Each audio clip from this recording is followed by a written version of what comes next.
it's been so long since I did a product review, and so here it is, Nivea Soft Light Moisturizer.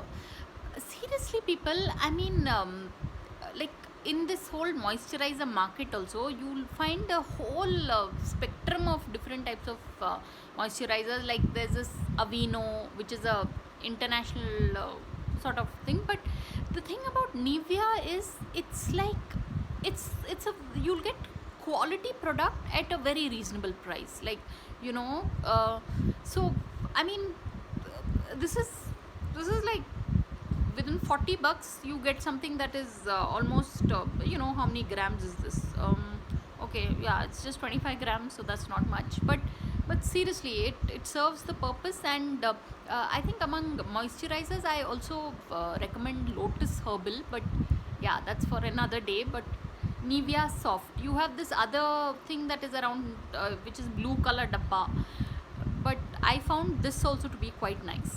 So it is Nivea Soft Light Moisturizer with vitamin E. So on that note, thanks for watching and please subscribe.